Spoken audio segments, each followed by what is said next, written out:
Hello tout le monde, j'espère que vous allez tous et toutes très bien. Aujourd'hui on se retrouve dans une vidéo où je vais parler des pires erreurs que vous pouvez faire subir à votre peau. Et il y a fort à parier que vous fassiez au moins une ou plusieurs des erreurs mentionnées dans cette vidéo. Donc regardez-la bien jusqu'au bout pour éviter de flinguer votre peau s'il vous plaît, parce qu'on n'en a qu'une. Je compte par ailleurs sur vous pour rejoindre la team YouTube. N'hésitez pas à cliquer sur le petit bouton s'abonner. Et en attendant, c'est parti. Ah oui, et puis petite information, la robe que je porte là, ainsi que le maquillage, tout est noté en barre d'infos. D'ailleurs, cette robe est incroyable. La première chose, c'est de négliger le soin solaire, que ce soit au niveau du corps ou au niveau du visage, au niveau des mains. Ça, c'est absolument essentiel si vous ne voulez pas avoir un vieillissement induit de votre peau par les UV. Alors, je ne dis pas, et je tiens à le préciser parce que dans une vidéo, on m'a fait la réflexion, je ne suis pas contre le fait de vieillir. On m'a quand même dit oui, tu prônes, machin, ça. Non, non, pas du tout. Si jamais vous avez envie de vous exposer au soleil, que ça vous fait kiffer et que vous en fichez du coup des conséquences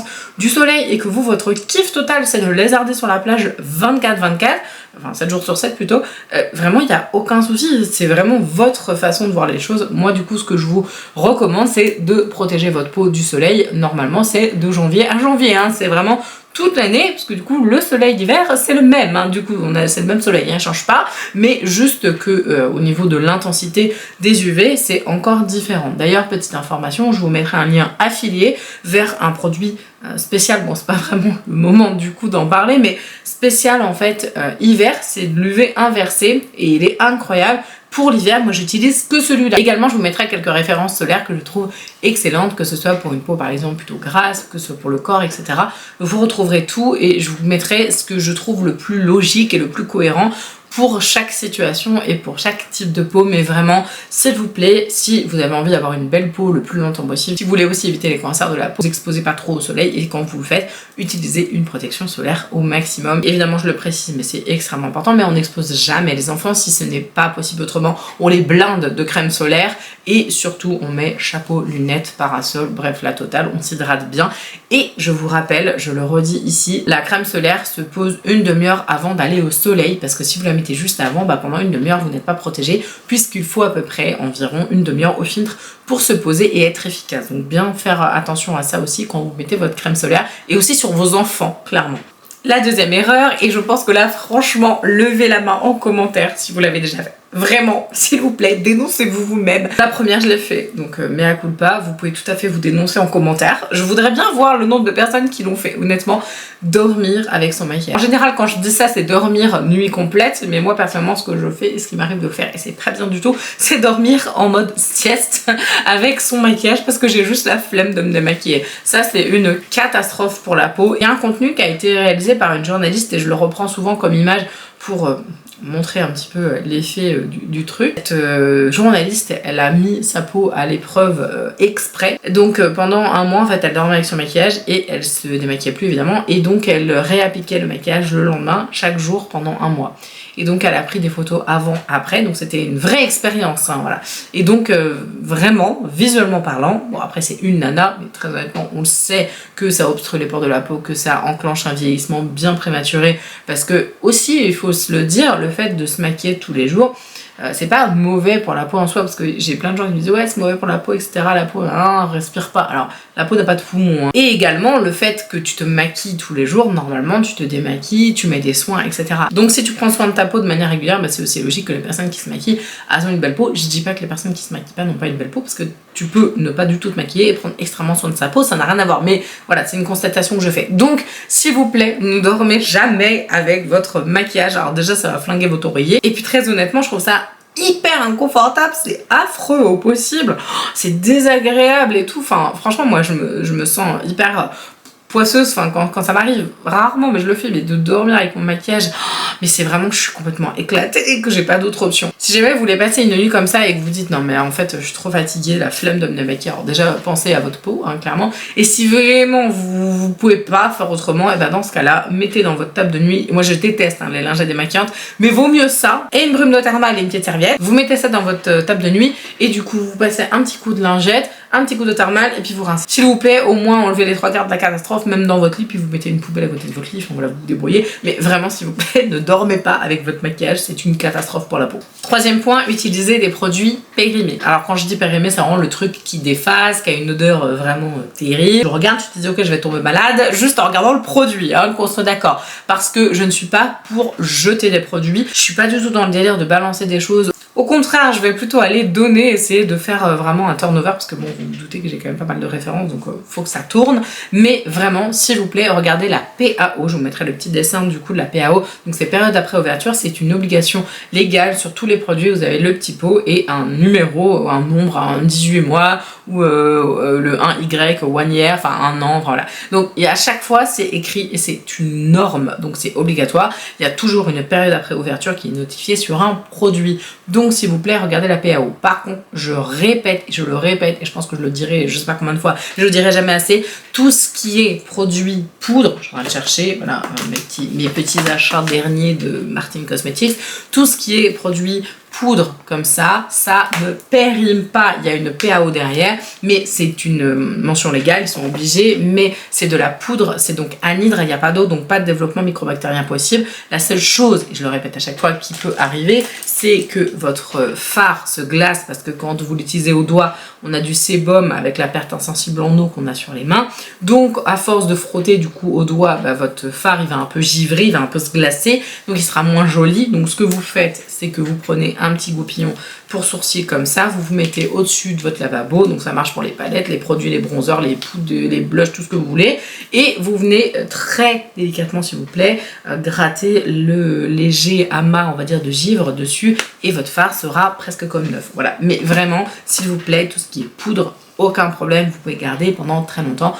Par contre, tout ce qui est huile, ça rancit, c'est une catastrophe. Tout ce qui est émulsion, donc des crèmes, etc., des fonds de teint, c'est une émulsion en fait, tout simplement, donc un mélange d'eau et d'huile. À partir du moment où le tensioactif qui mélange en fait les deux phases pour qu'elles soient en bon état et en stabilité ne fonctionne plus, ça déphase complet, donc vous avez deux phases qui apparaissent et là du coup le produit est plus bon du tout. S'il a une odeur mais qu'il n'est pas déphasé, pareil, vous le jetez. Vraiment, jouez pas avec votre peau non plus. Je vous dis juste les poudres, pas de problème. Quatrième point, négliger les soins de la peau et ne pas se démaquiller. Donc comme on disait du coup par rapport au maquillage qu'on n'enlève pas le soir, et ben là c'est pareil. Prenez bien le temps de vous démaquiller. Alors si vous êtes maquillé ou vous avez du solaire, on passe directement par l'étape démaquillage pour retirer avec un corps gras, donc un baume ou une huile démaquillante. Pareil, je vous mettrai quelques petites suggestions en barre d'informations de produits que je vous recommande pour le démaquillage.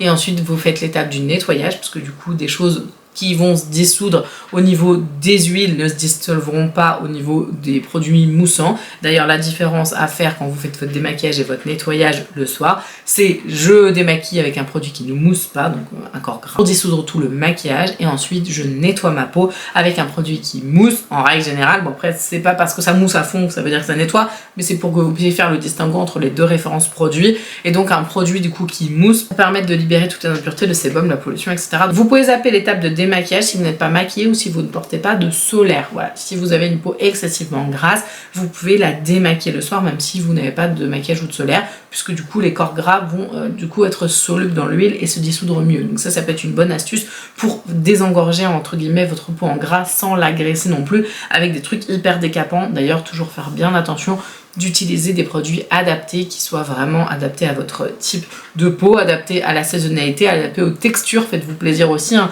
C'est pas parce que du coup vous aviez par exemple, je sais pas moi, une peau grasse que vous pouvez pas mettre un baume le soir. Bon, c'est sûr, faut faire attention, mais si vous prenez un baume par exemple avec un effet éclat du teint, quelque chose d'un peu confort que vous avez envie de tester, bah voilà, il n'y a pas de problème. Vous n'êtes pas non plus obligé de vous cantonner qu'à des trucs hyper légers ou des trucs hyper gras.